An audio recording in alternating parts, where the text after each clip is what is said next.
Hello everyone, so this is our 5th lecture of chemical thermodynamics. Chemical thermodynamics चं 5वं lecture आहे आपलं. Work done, maximum work done at the vacuum, हे सगळे points आपण discuss केले. ठीक आहे, आता जो नेक्स्ट पार्ट आपण डिस्कस करणार आहोत दॅट इज इंटरनल एनर्जी.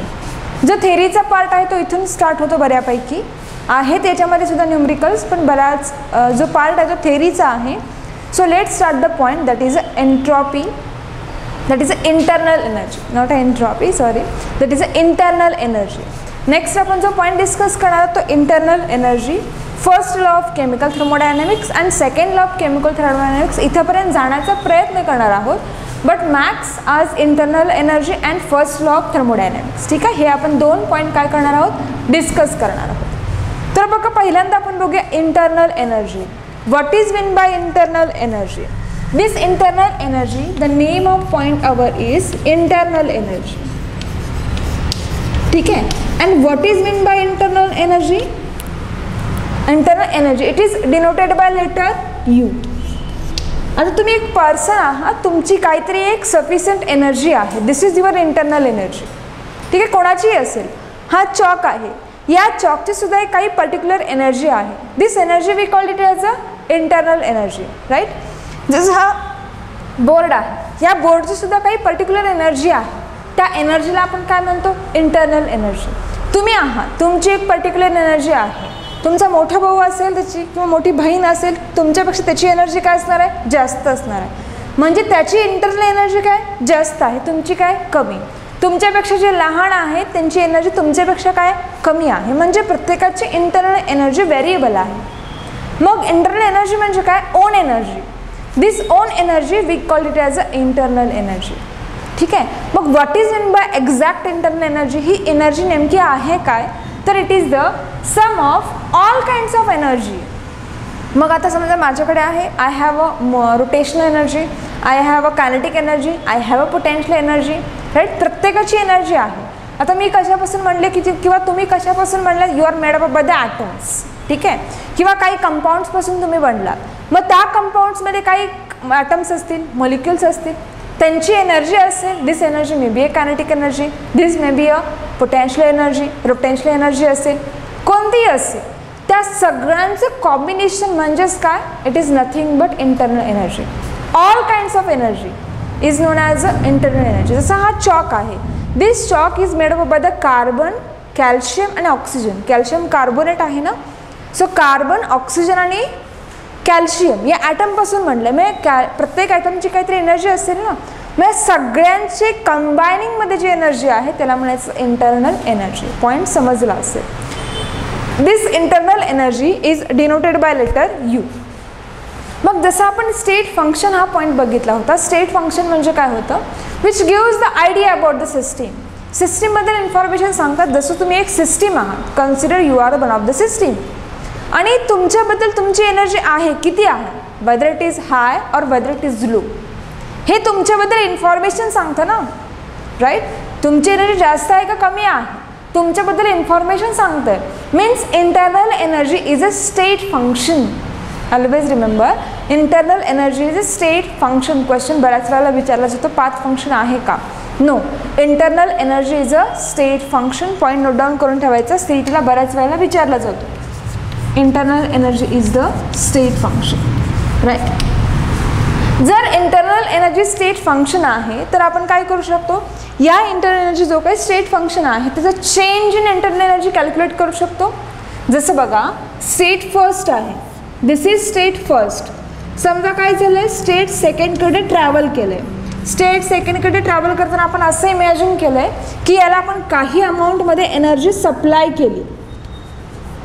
जर एनर्जी सप्लाय केली असेल तर ऑब्व्हियसली याची इंटरनल एनर्जी काय होईल, इन्क्रीज होईल. ठीक आहे, म्हणजे हा जो काही असेल याची इंटरनल एनर्जी U1 असं कन्सिडर करूया, आणि याची इंटरनल एनर्जी काय U2 आहे. कोणाची आहे, आपण एनर्जी सप्लाय केले म्हणजे याची काय झाली, जास्त आहे. डिफरन्स कसा कॅल्क्युलेट करणार, delta UB is equals to U2 minus U1. जसं बघा, आधी तुमच्याकडे 10 रुपये होते, ठीक आहे, पेरेंट्सने तुम्हाला आणखीन 10 दिली, प्लस 10 झाले काय 20. कितीने इन्क्रीज झाले, कसं कॅल्क्युलेट करणार, U2 मायनस U1. मग चेंज, कितीला चेंज झाला, तो कितीनं झाला, चेंजला. सुरुवातीला काय एनर्जी कमी होती, 10 रुपये होते म्हणजे एनर्जी कमी होती. नंतर पेरेंट्सने 10 रुपये दिले ना, म्हणजे तुमची एनर्जी काय झाली, इन्क्रीज झाली आणि इट विल बिकम 20. मग चेंज कसं कॅल्क्युलेट करणार, 20 मायनस 10 म्हणजेच काय आलं 10. कितीचा फरक पडला, 10चा फरक पडला. ठीक आहे. मग दरवेळेला एनर्जी सप्लाय करतोय. कधी कधी असंही होऊ शकतं की ही एनर्जी कमी होईल. समजा तुमच्याकडे 10 रुपये होते, तुमच्या लहान भावाला किंवा लहान बहिणीला तुम्ही 5 रुपये दिले. ठीक आहे, यू गिव्हन 5 रुपीज. काय राहिले तुमच्याकडं, 5 राहिले ना फक्त. So U2, this is U1, this is U2. मग आता इथे डिफरन्स कसा काढणार, delta U is equals to U1 minus U2. Higher minus lower करतो. मग हा कितीचा फरक आला, 5चा फरक आला. समजतंय, म्हणजे तुमची एनर्जी कमी झाली. मग हे स्टेट फर्स्टमध्ये पण कळतं, स्टेट सेकंडमध्ये पण कळतं. म्हणजे त्या सिच्युएशनला तुमच्याबद्दल इन्फॉर्मेशन सांगताय कोण, इंटरनल एनर्जी. ठीक आहे, that's why we called it as a state function. आणि if it is a state function then we can calculate the change in internal energy, that is a delta U. Right, this is about internal energy. हा point व्यवस्थित लक्षात आला असेल. ठीक आहे. आता next आपण जे डिस्कस करणार आहोत, इंटरनल एनर्जी इन्क्रीजेस और डिक्रीजेस. लक्षात ठेवायचं, ही इंटरनल एनर्जी नेहमी पॉझिटिव्ह असते. It will never be a negative. कारण जो काही चेंज आहे तो डेल्टा U नेगेटिव्ह कधीच नसतो ना, इट ऑलवेज पॉझिटिव्ह. हा पॉझिटिव्ह असतो. कोणता डिफरन्स, हा वाला डिफरन्स. U2 मायनस U1 असू दे किंवा U1 मायनस U2 असू दे, कोणतेही दोघे असू देत, जो चेंज असणार तो ऑलवेज कसा असणार आहे, पॉझिटिव्ह. खूप रेअर केस असतील जिथे ही चेंज काय असेल, नेगेटिव्ह असेल. So this is all about internal energy. I am repeating again what is mean by internal energy. The sum of all kinds of energy is known as the internal energy. This energy, all kinds means which are those? It may be a kinetic energy, it may be a potential energy, it may be a rotational energy. Some kinds, various types of energy, combination of these various types of energy is known as the internal energy, which is denoted by letter U. ठीक आहे, state function आहे, इथंपर्यंत समजलं असेल. Next आपण याच internal एनर्जीशी related जो point आहे, that is the first law of thermodynamics. ठीक आहे, या थर्मोडायनॅमिक्सचा 0th लॉ पण आहे, 0th लॉ पण थर्मोडायनॅमिक्स पण आहे. पण आपल्याला जो स्टडी करायचा आहे तो फक्त कोणता करायचा आहे, फर्स्ट लॉ ऑफ थर्मोडायनॅमिक्स, कारण आपल्याला सिलेबसमध्ये आहे. So what is this first law of thermodynamics? This first law of thermodynamics is totally related with the conservation of energy. CET ला पॉइंट विचारला जातो.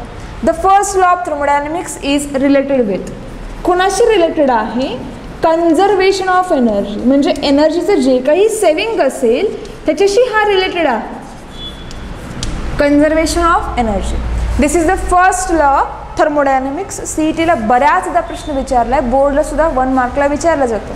The first law of thermodynamics is related with, ठीक आहे, point लक्षात ठेवायचा, it is related with the conservation of energy. एनर्जीचं जे काही सेविंग आहे किंवा जे काही कन्झर्वेशन आहे याच्याशी रिलेटेड हा फर्स्ट लॉ ऑफ थर्मोडायनॅमिक्स. मग या फर्स्ट लॉ ऑफ थर्मोडायनॅमिक्सचे काही पोस्ट्युलेट्स आहेत किंवा काही स्टेटमेंट्स आहेत जे आपण स्टँडर्ड कन्सिडर करतो. कोणते स्टेटमेंट आहेत बघा. First, energy can neither be created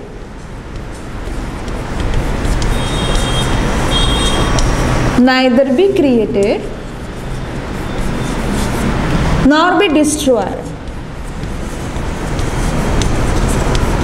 first statement प्रत्येकाला माहिती आहे, एनर्जी आपण क्रिएट सुद्धा करत नाही किंवा त्याला डिस्ट्रॉय सुद्धा करू शकत नाही. तुम्ही एनर्जी क्रिएट करता का, नाही. तुमच्याकडे ऑलरेडी एनर्जी आहे, त्याचं फक्त कन्वर्जन करता. ठीक आहे, आता तुमची एनर्जी संपलेली आहे, तुम्ही एखादा पदार्थ खाता, मग त्या पदार्थाचे कन्वर्जन कशामध्ये मध्ये तुम्हाला जी एनर्जी गरजेची आहे त्याच्यामध्ये कन्वर्जन होतं. म्हणजे एनर्जी तुम्ही क्रिएट सुद्धा करत नाही आणि डिस्ट्रॉय सुद्धा करू शकत नाही. मग क्रिएट सुद्धा होत नाही, डिस्ट्रॉय सुद्धा होत नाही, मग एनर्जीचं नेमकं होतं काय. It transfer from one state to another किंवा one form of energy is converted into another form. बघा, एनर्जी क्रिएट पण करता येत नाही, डिस्टर्ब पण करता येत नाही. मग नेमकं करतो काय आपण, ट्रान्सफर करतो. वन फॉर्मचं कन्वर्जन अनादर फॉर्ममध्ये, म्हणजे एक कायनेटिक एनर्जीचं कन्वर्जन पोटॅन्शियल एनर्जीमध्ये, पोटॅन्शियल एनर्जीचं कन्वर्जन केमिकल एनर्जीमध्ये ट्रान्सफर करतो आपण. याचं कन्वर्जन तिकडे. जसं बघा, आपण स्विच ऑन करतो, राईट. स्विच ऑन करतो म्हणजे इलेक्ट्रिक एनर्जी. इलेक्ट्रिक एनर्जीचं कन्वर्जन कशामध्ये होतं, तुम्हाला लाईट मिळते ना, त्या दुसऱ्या एनर्जीमध्ये होतं. म्हणजे one form of energy is converted in to the another form of energy. ठीक आहे. गाडीमध्ये पेट्रोल ॲड करतो तुम्ही, ती केमिकल एनर्जी आहे. केमिकल एनर्जी गाडी स्टार्ट केल्यानंतर जसं इंजिन स्टार्ट होईल तशी गाडी पळायला लागते. कन्वर्जन कशामध्ये झालं, मेकॅनिकल एनर्जीमध्ये झालं. म्हणजे one form of energy is converted in to another form of energy. हे कोणाचं आहे, this is the first law of thermodynamics. पहिलं स्टेटमेंट काय, it neither be created nor be destroyed. Second, it converted in to one form of energy to the another form of energy. Then next बघा third काय आहे, internal energy और the energy of a universe, energy of universe is constant. Obviously युनिवर्सची जी काही energy आहे ना ती constant आहे. मग तुम्ही म्हणाल की मॅम युनिवर्सची एनर्जी कशी कॉन्स्टंट असेल. इमॅजिन करा युनिवर्सची एनर्जी कॉन्स्टंट कशी आहे हे लर्न करायचं असेल तर बघा हा एक सिस्टीम आहे किंवा ही अर्थ आहे असं इमॅजिन करा. ठीक आहे, दिस इज अर्थ. मग या अर्थमध्ये हा जो सगळा पार्ट आहे हा कोणाचा आहे, हा गॅलेक्सी आहे. इमॅजिन करा दिस इज द गॅलेक्सी आणि आपला हा काय अर्थ आहे. मग इथं जी एनर्जी आहे ही एनर्जी कशी ट्रान्सफर होते, आपलं जे काही अर्थ आहे आपण जे सबस्टन्स लिव्हिंग करतो त्या अर्थवरती हे काय करतो आपण एनर्जीकडे ट्रान्सफर करतो. कोणाला, गॅलेक्सीला. ठीक आहे, गॅलेक्सीला एनर्जी आपण काय करतो, ट्रान्सफर करतो. मग काय होतं, कधी कधी गॅलेक्सीमधून काही एनर्जी आपल्याकडे येते. राईट, जे काही आपण त्यांना काय म्हणतो सनची एनर्जी असेल किंवा जी काही रोटेशन एनर्जी आहे ती एनर्जी आपल्याकडे येत असते ना, सनची एनर्जी आपल्याकडे येत असते. कधी कधी आपण एनर्जी यांना देत असतो. एनर्जी एक्सचेंजेस होत असते ना गॅलेक्सीमध्ये आणि आपल्यामध्ये. राईट, म्हणजे ही जी काही एनर्जी आहे ती डिस्ट्रॉय होत नाही, ती फक्त कन्वर्जन होतं. कन्वर्जन होतं म्हणजे ऑब्वियसली ती एनर्जी काय असेल, it is the constant. Energy of universe is the constant. आता बघा मग कन्सिडर करा की आपला जो अर्थ आहे या अर्थची एनर्जी आहे, imagine it is in lack or in turns, पण इमॅजिन करा एक्झाम्पलसाठी या अर्थची एनर्जी आहे 25 किलोजूल. ठीक आहे, अर्थची एनर्जी काय आहे 25 किलोजूल. समजा हा जो गॅलेक्सी आहे हा गॅलेक्सीचा पार्ट, या गॅलेक्सीची एनर्जी आहे 20 kilojoule. Obviously it is more than that, आता कमी नको 50 घेऊया आपण. या गॅलेक्सीची एनर्जी 50 किलोजूल आहे आणि जो आपला अर्थ आहे सेंटरला याची एनर्जी किती आहे 25 किलोजूल. आता काय झालं, अर्थनं काही एनर्जी ट्रान्सफर केली कोणाला, गॅलेक्सीकडे. मग ही कितीनं केली तर फक्त 5नं केली. काही अमाऊंटमध्ये ट्रान्सफर केली म्हणजे 5 झाली. मग अर्थची राहिली किती बघा, अर्थ रिमेन्स 20 आणि गॅलेक्सी रिमेन्स 55. कारण अर्थने गॅलेक्सीला दिले ना, हे ना ॲब्झॉर्ब करणार आहे हा. म्हणजे याची किती झाली 55, याची किती झाली 25 मायनस 5 20. आता काय होतं नेक्स्ट वेळेला हा जो गॅलेक्सी आहे हा गॅलेक्सी अर्थला देतो. इमॅजिन करा की ही एनर्जी 10 किलोजूल ऑफ इतकी एनर्जी देतो. इमॅजिन करा काय होते बघा, 50 कमी होणार, किती होईल हे, इट बिकम्स 40 आणि या अर्थची इन्क्रीज होईल 10 ने इन्क्रीज म्हणजे 35. मग आधी जी होती 25 प्लस 50 दोघांची ॲडिशन किती आहे बघा, इट बिकम्स 75. मग या दोघांची ॲडिशन करा, 55 plus 20 it is also 75. 35 plus 40 it is also 75. सांगायचं काय आहे, युनिवर्सची एनर्जी जी आहे ना ती कॉन्स्टंट आहे. मग कोणीही कोणाला देऊ दे, ठीक आहे, युनिवर्समध्ये काही एक्सचेंज होऊ दे, ही जी युनिवर्सची एनर्जी ती आहे ती काय आहे, कॉन्स्टंट आहे. Means this energy is the isolated system. ठीक आहे, लक्षात ठेवायचं, this universe is the isolated system. Statements आहेत, first energy can neither be created nor be destroy. Second, one form of energy is converted in to the another form of energy. Energy of universe is constant. आणखीन एक आहे, energy of isolated system is also constant. Isolated सिस्टीमची energy कॉन्स्टंटच असते ना. Thermos फ्लास्कमध्ये तुम्ही चहा ठेवता, तो थंड होतो का, नाही, तो दिवसेंदिवस तसाच राहतो, तसाच गरम राहतो.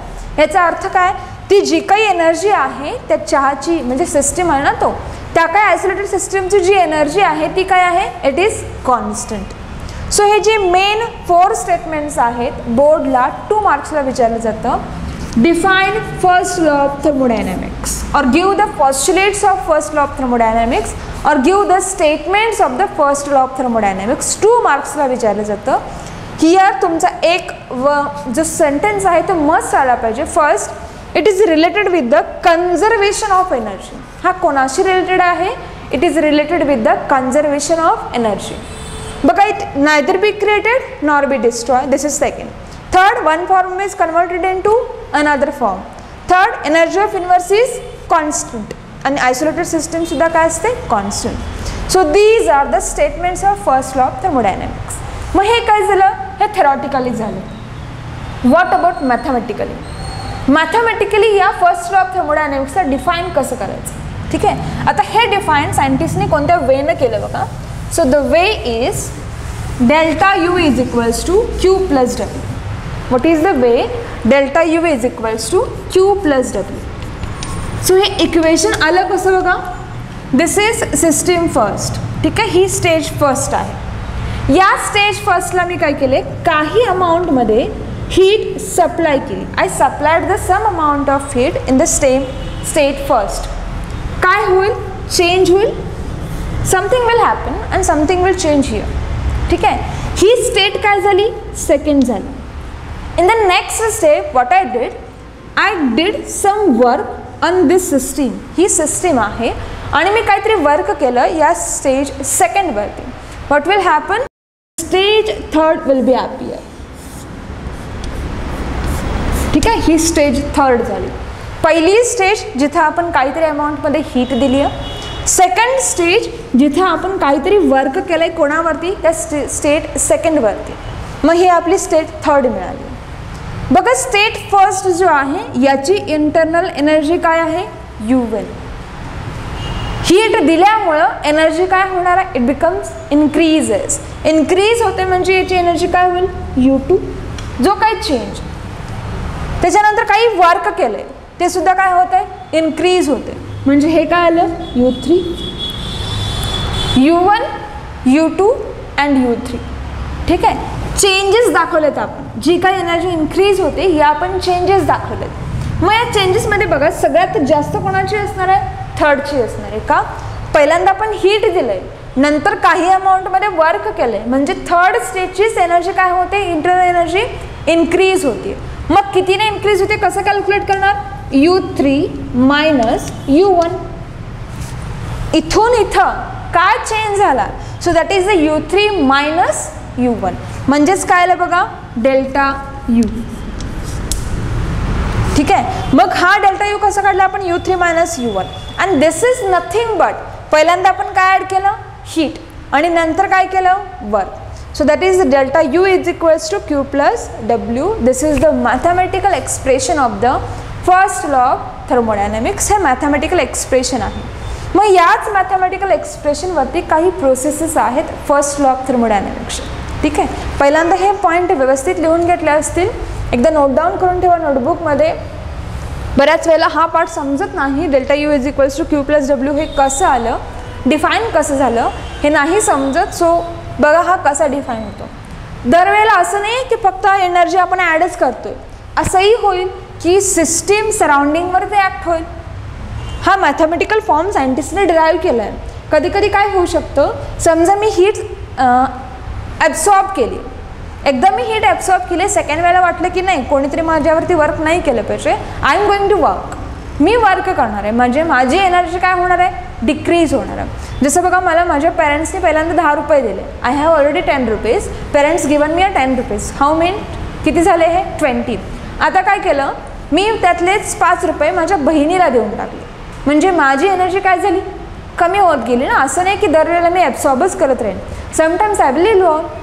कधी कधी मी इव्हॉल्वसुद्धा काय करते? करू शकते. So this is about first law of thermodynamics. मग या फर्स्ट लॉ ऑफ थर्मोडायनॅमिक्सचे आपल्याला काय बघायचे आहेत? काही एक्सप्रेशन्स बघायचे आहेत. मग हे एक्सप्रेशन कुठं आलेत? तर प्रोसेसवरती आले. कोणते प्रोसेस आपण लर्न केल्या होत्या?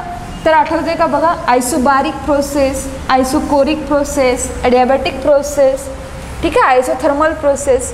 या प्रोसेसेसवरती आपल्याला first law of thermodynamics learn करायचं. इक्वेशन काय आहे? Delta U is equals to Q plus W. पहिली स्टेज काय आहे? Adiabatic process. First step is the adiabatic process. What is mean by adiabatic process म्हणजे काय?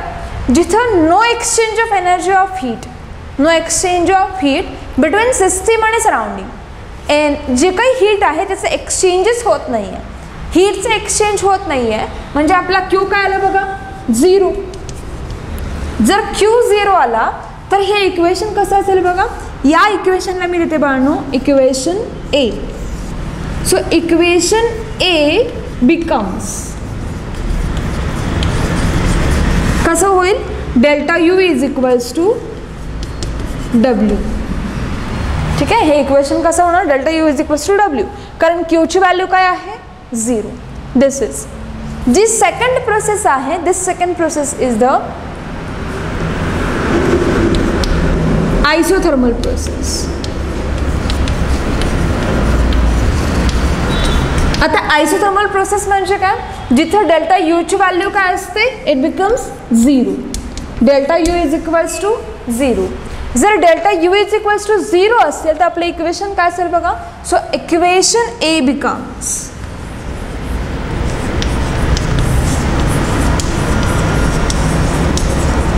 यूची व्हॅल्यू 0 पुटअप करा. Q is equals to minus W. ठीक आहे, Q is equals to minus W. This is the second equation. Third जे आपण बघणार आहोत that is a isochoric process.